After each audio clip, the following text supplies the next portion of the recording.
The lord. ఈరోజు చాలా కొంచెం టాపిక్తో మేము ముందుకు వచ్చేసానండి, కానీ ఇది మన లైఫ్కి చాలా ఇంపార్టెంట్, అందరికీ కూడా ఇంపార్టెంటే. చూడండి, మీరు మత్తయి శుభవార్త 5వ అధ్యాయం వచ్చింది. లోకమునకు ఉప్పై ఉన్నారు, ఉప్పుని దేని వలన సారం పొందును, అది బయట పారవేయబడి మనుషుల చేత త్రొక్కబట్టకే కానీ మన దేనికి పనికిరాదు. అంతే కదండి. ఇప్పుడు ఉప్పు దేనికి వేసుకుంటామండి? అన్ని విషయాల్లో టేస్ట్ కోసం వేసుకుంటాం ఉప్పు. ఇప్పుడు ఆ ఉప్పులో సారం లేకపోతే ఎవరైనా వేసుకుంటారేంటి? ఎవరైనా ఇష్టపడతారేంటి? ఎందుకు ఆ ఉప్పు అందరు ఇష్టపడతారు? ఉప్పు లేకుండా మనం అన్నీ తినలేం. నేనైతే పెరుగన్నం తినగలను, గంజి తాగలను, కానీ మరి ఉప్పు లేకుండా మరి పప్పు అసలు తినలేం. నిన్న మొన్న ఉప్పు లేదు ఆ పప్పులో కదండి. ఉప్పు సారం చూడండి ఏటట ఉప్పు.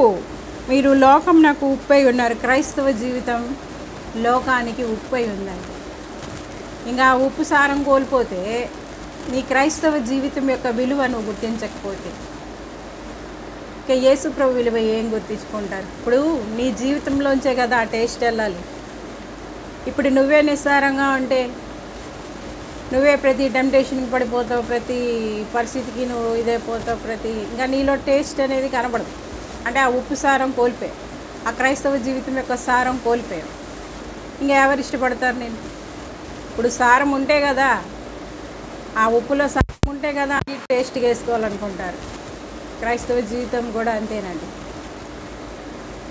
ఇప్పుడు చూడండి, నేను ఏం చెప్తున్నానంటే యేసు ప్రభు యొక్క గుణ లక్షణాలు బయటికి రావాలంటే ఆయన ఎంత పరిశుద్ధుడో, ఎంత నీతిమంతుడో, ఎంత యథార్థవంతుడో, ఎంత నమ్మదగిన దేవుడో బయటికి రావాలంటే ఎవరి ద్వారా వస్తుంది బయటికి? మన ద్వారానే వస్తుంది. అవునా కాదండి? మన ప్రవర్తన ద్వారా వస్తుంది. మనం చదవబడ్డ పత్రికలుగా ఉన్నాం, మనం ఉప్పులాగా ఉన్నాం, మనం టేస్ట్ కోసం వేసుకుంటాం. అవునా? అలాగ మనం చాలా రుచికరమైన ఉప్పుగానే ఉండాలి, కానీ నిస్సారమైన ఉప్పుగా మారిపోకూడదు. ఎలా నిస్సారమైపోతాము అంటే లోకాశ, శరీరాశ, నేత్రాశ, జీవపు డంబవి మనలో పనిచేయకూడదు. అవి దుష్టుడి నుండి పుట్టేవి. లోకాశ, శరీరాశ, నేత్రాశ, జీవపడం. ఒక వదిన ఉంది నాకు, ఆవిడ డీటెయిల్స్ పూర్తిగా చెప్పను, కానీ ఎవరికి మేము నచ్చాం, అందరూ మమ్మల్ని వదిలేశారు, ఎవరికి మేము నచ్చామంటే నీ బిహేవియర్ ఎట్లుందో చూసుకుంటున్నావా? ఎలా ఉంది? ప్రేమించే నన్నే ఉప్పుల్లో విరుపు మాట్లాడతారు. ఇప్పుడు ఎంత ప్రేమగా, ఎంత తగ్గించుకొని, ఎంత దయగలిగి ఉంటే ఇప్పుడు నాబోటి వాళ్ళనే మాట్లాడుతున్నారు అంటే ఇంకెవరినైనా మాట్లాడుకుంటూ ఉంటారు. నా గురించి తెలుసు చిన్నప్పటి నుంచి.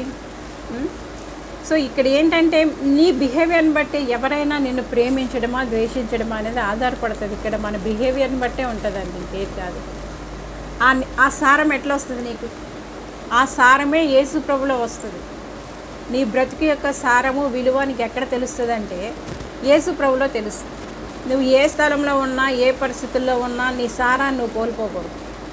నువ్వు డ్యూటీలోనే ఉన్నావు, జాబ్లోనే ఉన్నావు, ఎక్కడున్నప్పటికీ నీ ప్రత్యేకత నీకు ఉండాలి.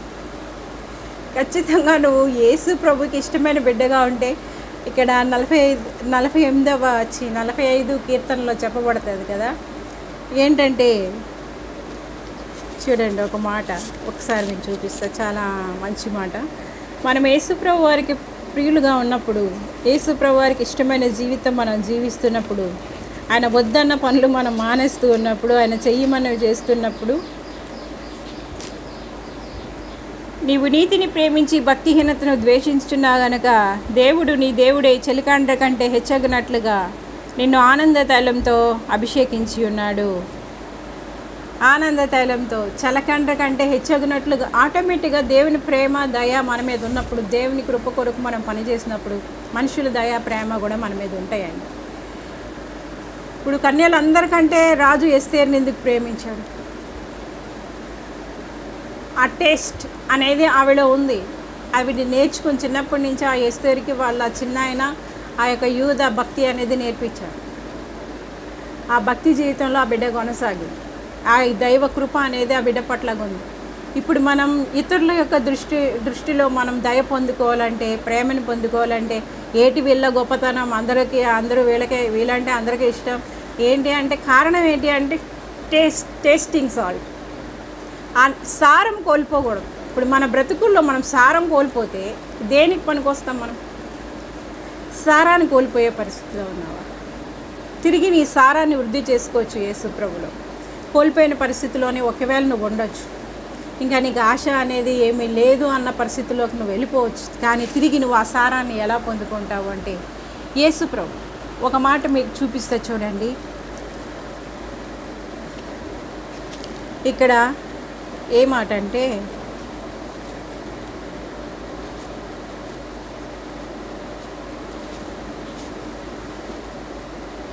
నీతిమంతులు ఖర్జూర వృక్షం వలె మొవ్వు వేస్తారని కీర్తనలు. ఇవి అందరికీ ఉపయోగపడే మాటలండి. మీ సారాన్ని మీరు కోల్పోకుండా ఉండాలి అంటే మీరు ఏం చేయాలంటే యేసు ప్రభు వారికి మీ జీవితాన్ని అప్పగించుకోవాలి. అప్పుడు ఆయన యందు భయభక్తులు కలిగి ఉండాలి, ఆయన కట్టళ్ళు గైకొనాలి, ఆయన మాట వినాలి, ఆయనకి లోబడాలి, ఆయన చిత్తాన్ని నెరవేర్చాలి. చూడండి,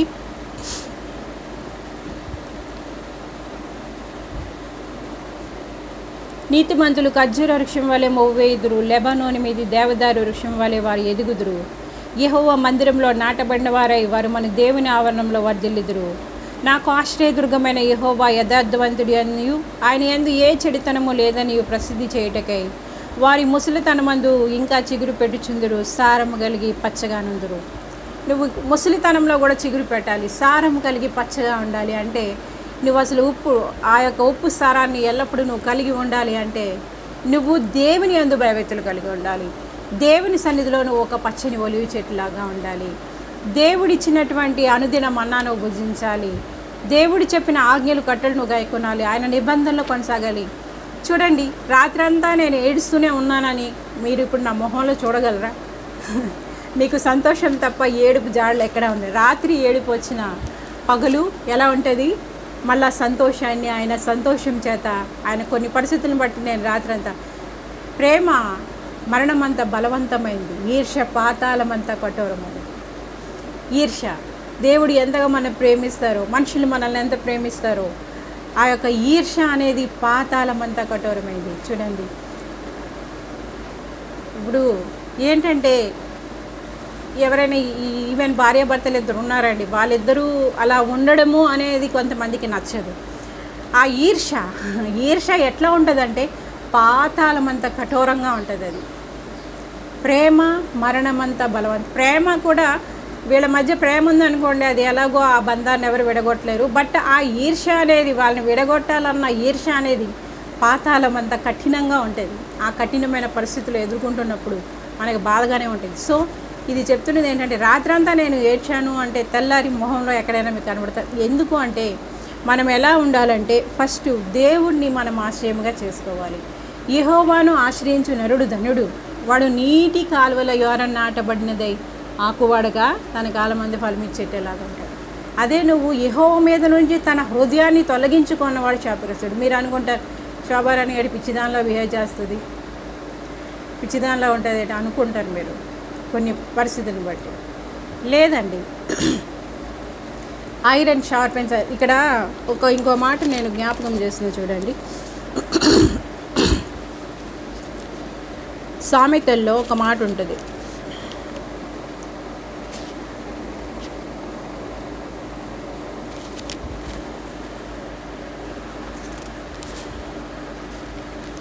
వెండికి మోస తగినది, బంగారున కొలిమి తగినది, హృదయ పరిశోధకుడు యెహోవాయే. మన హృదయం ఎల్లప్పుడూ కూడా దేవునికి ఇష్టకరంగానే ఉండాలండి. మీకు అర్థమైందా?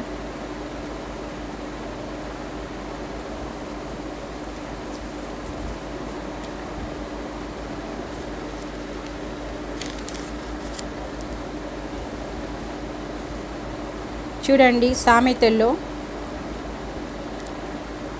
27వ అధ్యాయం 17వ వచనం, ఇనుము చేత ఇనుము పదునగును అట్లు ఒకడు తన చిలికానికి వివేకం పుట్టించును. అంతే కదండి, ఇనుము చేత ఇనుము పదునవుతుంది. ఇప్పుడు నువ్వు షార్ప్గా ఉంటే మిగతా వాటిని షార్ప్ చేస్తావు. నువ్వే బ్లంట్ అయిపోతే మరి మిగతా వాళ్ళు ఎట్లా షార్ప్ చేస్తావు? అదే సారం కోల్పోవడం అన్నా, ఆ యొక్క షార్ప్నెస్ లేకపోవడం అన్నా, ఇవన్నీ ఏంటంటే నువ్వు దేవుడికి ఇష్టకరంగా ఉంటే, నువ్వు కొంతమందిని నువ్వు షార్ప్గా ఉంటే మిగతా వాటిని షార్ప్ చేస్తావు. ఆ యొక్క పరికరానికి పదును లేకపోతే అది ఎట్లా పని చేస్తుంది? అప్పుడు కష్టం ఎక్కువ ఉపయోగపడాలి. సో అందుకని ఏమంటే ఇనుము చేత ఇనుము పదును అవుతుంది. నువ్వు పదునుగా ఉంటే నువ్వు మిగతా ఇనుము మొక్కల్ని పదును చేస్తావు, అవునా? సో ఇదంతా ఏంటంటే నేను చెప్పొచ్చేది, నువ్వు ఒక సిస్టర్ ప్లేస్లో ఉంటే సిస్టర్ యొక్క ఫ్లేవర్ నీలోంచి రావాలి. ఒక సేవకురాలి ప్లేస్లో ఉంటే సేవకురాలి ఫ్లేవర్ నీ బతుకులో కనబడాలి. ఒక సేవకుడి ప్లేస్లో ఉంటే సేవకుడి ఫ్లేవర్ ఉండాలి. ఒక భార్య ప్లేస్లో ఉంటే భార్య ఫ్లేవర్ నీలోంచి రావాలి. భర్త ప్లేస్లో ఉంటే భర్త ఫ్లేవర్ నీలోంచి రావాలి. ఆ ఫ్లేవర్ లేకపోతే తల్లి ప్లేస్లో ఉంటే తల్లి ఫ్లేవర్ రావాలి, తండ్రి ప్లేస్లో ఉంటే తండ్రి ఫ్లేవర్, కూతురు ప్లేస్లో ఉంటే కూతురు ఫ్లేవర్ రావాలి. అలాగా ఆ ఫ్లేవర్స్ అనేవి కోల్పోకూడదు. ఏ సిచ్యువేషన్లో నీకు కష్టమైనా నష్టమైనా ఇమిడిపోవాలి అంతే. అప్పుడే కదా ఆ ఫ్లేవర్ అనేది బయటికి వస్తుంది. నేను చెప్పేది మీకు అర్థమవుతుందో లేదో, సరిగ్గా అర్థమైందో లేదో నాకు తెలియదు, కానీ మీరు ఉప్పులాగా సారం కలిగి ఉండాలన్నా, ముసలితనం ఎందుకు కూడా పచ్చగా ఉండాలన్నా, మీరు ఏంటంటే దేవుడు యథార్థవంతుడని, ఆయన పరిశుద్ధుడని తెలుసుకోవాలన్నా, నువ్వు ఒక టేస్టింగ్ సాల్ట్ లాగా ఉపయోగపడాలన్నా నీ సారాన్ని కోల్పోకూడదు. ఈ సారాన్ని కోల్పోజేసేది, నీ బ్రతుకులో సారాన్ని అంతా తీసేసేది ఏంటో తెలుసా? దుష్టుడు, సైతానుడు మొత్తం స్క్వీజ్ చేసి పడేస్తాడు. అప్పుడు ఇంకేం ప్రయోజనం? నీ బతుకునంతా స్క్వీజ్ చేసేస్తున్నాడు వాడు. ఏ బ్యాడ్ హ్యాబిట్లోనో, ఏ యొక్క వ్యభిచారంలో, పాపంలోనో, ఏదో ఒక దాంట్లో ఈ యొక్క బ్యాడ్ హ్యాబిట్లో పడేసి నీ బ్రతుకుని ఇలా స్క్వీజ్ చేసేస్తున్న తర్వాత అందులో సాల్ట్ లేకపోతే ఇంకేంటి, అందులో టేస్ట్ లేకపోతే ఇంకా దానికి ఏం ప్రయోజనం? నీ జీవితము చాలా చిన్నప్పుడే అలా స్క్వీజ్ చేసిన పరిస్థితిలోకి వెళ్ళిపోతున్నావు. అయినా తిరిగి నువ్వు పునరుద్ధరించుకోవచ్చు. ఎలాగా అంటే తిరిగి జీవమైన దేవుడు నీ హృదయంలో, నీ జీవితంలో ప్రవహిస్తూ ఉన్నప్పుడు తిరిగి నీవు పునరుజ్జీవంతో నింపబడగలవు. పునరుద్ధాన శక్తి చేత నింపబడగలవు. శాంతరా రిఖరబా నేనే మార్గం, సత్యం, జీవం అని చెప్పిన దేవుడు యేసు ప్రభువారు ఆయన జీవాహారమైన ఉన్నారు. ఆయన పునరుద్ధానుడు కనుక ఆయన పునరుద్ధాన శక్తి చేత మన చచ్చుబడిన నరాలను కూడా తిరిగి ఆయన పునరుద్ధానంగా శక్తి చేత నింపగలరు. మళ్ళీ నిన్ను పునరుత్తేజంతో నింపగలరు. ఒకవేళ ఏ విషయంలో డిసప్పాయింట్ అయ్యి అయ్యో నా బ్రతికి అర్థం లేదు, ఏంటి ఇట్లా స్క్వీజ్ చేసిన లెమన్ లాగా అయిపోయింది పరిస్థితి, టేస్ట్లెస్ సాల్ట్ లాగా అయిపోయింది ఏంటి, అసలు షార్ప్ లేని పరికరం లాగా అయిపోయింది ఏంటి నా బతుకు అనుకుంటున్నావా? యేసు ప్రభుకి నీ హృదయాన్ని, నీ జీవితాన్ని నువ్వు ఎక్కడ పాడు చేసుకోకు. దయచేసి నీ జీవితాన్ని ఎక్కడ పాడు చేసుకోకు. యేసు ప్రభు చేతుల్లో పెట్టు. ఖచ్చితంగా ఆయన తిరిగి నీకు చాలా సారం చేత నింపుతారు. ఆయన పునరుద్ధరణ శక్తి చేత నింపుతారు. ఆయన జీవంతో నింపుతారు. పాపముల చేత, అపరాధం చచ్చిన మనిషి ఎట్లా బ్రతుకుతారు? ఆయన పునరుద్ధరణ శక్తి చేత, ఆయన బలం చేత నింపబడినప్పుడు ఖచ్చితంగా మీరు ఎలాగా ఉంటారు? మళ్ళీ తిరిగి టేస్టింగ్ సాల్ట్ లాగా అయిపోతారు. మళ్ళీ టేస్ట్కి ఉపయోగపడేలాగా అయిపోతారు. అలాగే దేవుడే చేయగలరు మీ బ్రతుకుని. మరి డెడికేట్ చేసుకుంటావా? దేవుడి కోసం నిలబడతావా? నువ్వు సారం లేని ఉప్పులాగున్నావా? సారము కలిగిన ఉప్పులాగున్నావా? చూసుకోండి. ఓకేనా? Praise lord, praise lord.